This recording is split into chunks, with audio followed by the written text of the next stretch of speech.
welcome to Watch Mojo, and today we're counting down our picks for the top 10 Disney moments only adults notice. Who are you? For this list, we'll be looking at the details, jokes, and references in Mouse House movies that are bound to go over a child's head. As much as we love Hocus Pocus, we'll be sticking to animated Disney and Pixar features for this one. Did you pick up on any of these entendres as a kid? Brag about it in the comments down below. Number 10, Anna's opinion on feet, Frozen. You mean to tell me you got engaged to someone you just met that day? Yes, pay attention. For all their shared sandwiches, Anna doesn't know much about her beloved Hans. Kristoff calls her out on it by asking about him, like what's the size of his feet? But as Anna says herself, what size doesn't matter. While it could play as a normal gag, it could also be a pointed reference to the popular size doesn't matter sentiment about genitalia. Either way, it's hard to ignore, especially considering it isn't the only slip up in Frozen. When Anna confronts Elsa about the damage to Arendelle, she claims that the place is in deep, deep, deep, deep snow. It really sounded like she was going to say another word that starts with S. That's all we're saying. Number 9, Nightlife in Agrabah, Aladdin. If this song is any indication, even street urchins need some pleasure every now and then. During One Jump Ahead, Aladdin's exploits as a petty thief land him in the middle of a high-stakes chase sequence. He runs all across Agrabah, eventually landing inside a woman's bedroom. I can take a hint, gotta face the facts. You're my only friend, Abu. At least, that's what we thought as kids. In hindsight, this place was more likely a brothel. What's more, the harem girls seem to recognize Aladdin too. Take from that what you will. Gotta eat to live, gotta still to eat. Tell you all about it when I got the time. Since the scene appeared in the live-action remake too, it's obvious that Arabian Nights are hotter than hot in more ways than one. I blame parents, except he hasn't got 'em. Number 8, Linguini's Package, Ratatouille. Wait, don't motorcycle away. For the record, Linguini gets full points for at least trying to come clean to Colette. However, his execution leaves a lot to be desired. While there's no easy way to say that you're a puppet for a cooking rat, Linguini describes it as having I have this tiny, little... and traits off. At that confession, Colette's eyes flick down for nothing more than a split second. It's incredibly easy to miss even if you're looking for it. But if you catch the glimpse, it's clear what Colette thinks Linguini's tiny thing is. And it's not Remy. Hey, in the words of Anna from Frozen, size doesn't matter. Don't laugh. I'm gonna show you. Number 7, Kronk pitches a tent, the Emperor's New Groove. After a long day chasing Cusco, Kronk stretches out under his tent for a well-deserved night's sleep. The issue? His tent is clearly not meant for humans, and definitely not for ones of Kronk's size. The peasant at the diner. He didn't pay his check. Seeing him stretched out under a tiny canopy is an innocent visual gag for all audiences. But there's another joke buried in the tent's placement. The covering is right above Kronk's private, meaning that he's figuratively and literally pitching a tent. Oh yeah, it's all coming together. If you need more convincing, remember that he's sleeping right next to Yzma's. Naughty or not, it's a testament to Disney's clever writing that this joke still works even if you don't quite get the euphemism. This had better be good.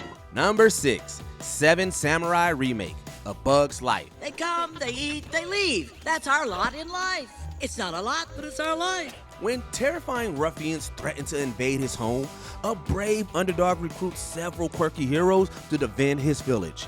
Sounds like a pretty exciting Disney film, right? The thing is, we aren't talking about A Bug's Life.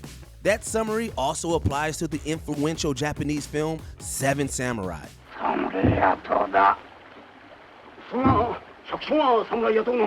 While it's clear that the Disney classic borrowed story elements from the epic feature, the similarities go way beyond that. A Bug's Life is full of characters and scenes that pay homage to Seven Samurai. Unless your kid is an expert on Japanese cinema, they probably won't pick up on the references. But it's totally worth a revisit once you point out the connection. Ants are not meant to serve grasshoppers. Number 5, substance use, Alice in Wonderland. Let's break down the facts here. A small girl drinks an ominous vow, takes a bite of a random cookie, and suddenly starts exploring a world of strange creatures and psychedelic imagery. Is this a Disney movie or a PSA on substance use? Why, what peculiar little figures. Tweedledee and Tweedledum. The entirety of Wonderland could easily be interpreted as an acid trip. In fact, the movie doesn't even try to hide its drug-induced undertones. Who are you? A caterpillar literally puffs color smoke, and that's still just scratching the surface of all the substance references in this so-called children's film. Alice in Wonderland had a massively popular re-release in the 70s, and given the movie's contents, we can see why. It would be so nice if something would make sense for a change. Number 4, bears in your area, Inside Out.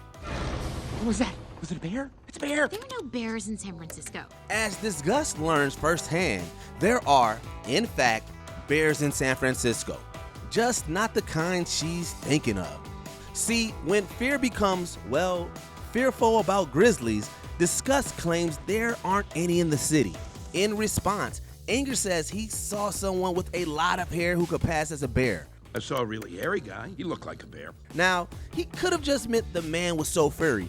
He literally looked like a grizzly bear.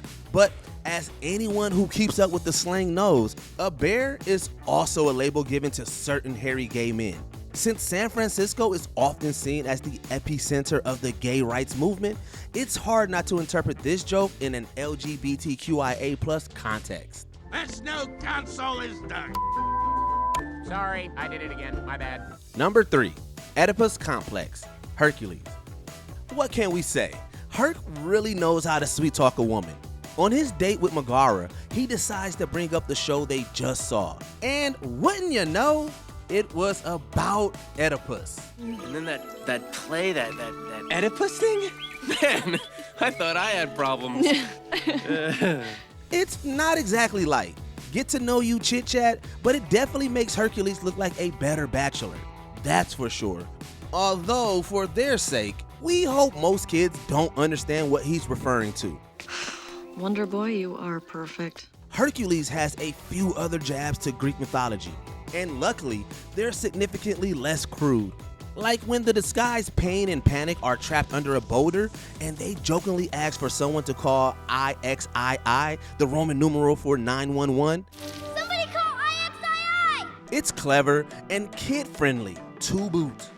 Number 2, Hook, Line, and Sinker, Toy Story. No one expected the mischievous Sid to play nice with his toys, but Woody and Buzz soon discovered that he didn't actually play with them at all.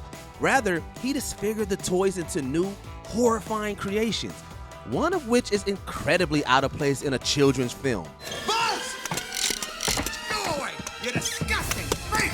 It's a fishing pole with 2 voluptuous doll legs attached that appears to be symbolizing another term for a sex worker. It's never called as such, but the visual play on words is hard to miss. Legs? You're a ducky. If you think that's scandalous, wait till Toy Story 2. After Buzz meets Jessie, the film conveys his affection by having his wings fly up stiffly at his side. Clearly, this is Buzz's version of having some friction in the genes. To infinity and beyond! Before we unveil our top pick, here are a few honorable mentions. This round goes full Breaking Bad, Zootopia. All right, Walter and Jesse are back, so I'm leaving now. Out. Hey, where you going? Where you going? Get back here. What are you doing? He's gonna see you. When these cars flash their lights, they really mean it. Cars. I'm Mia. I'm Pia. We're like your biggest fans. Ka-chow! I love being men. This potato is baked in more ways than one. Monster University.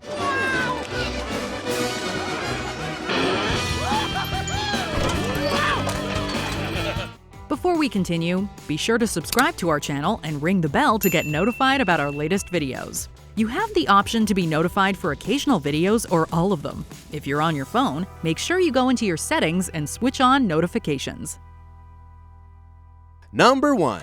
How Scar, the Lion King. What are you supposed to do? Kill Mufasa? Precisely. Sure, as a kid, it's easy to understand that Scar is the baddie. But there's no way to Hakuna Matata your way out of this reference.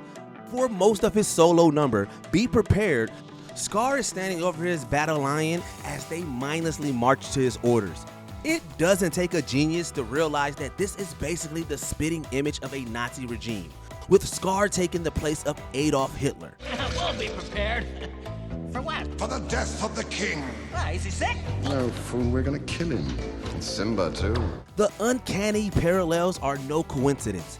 Reportedly, the filmmakers intentionally based this scene on a Nazi propaganda film, making it abundantly clear what Scar is a metaphor of.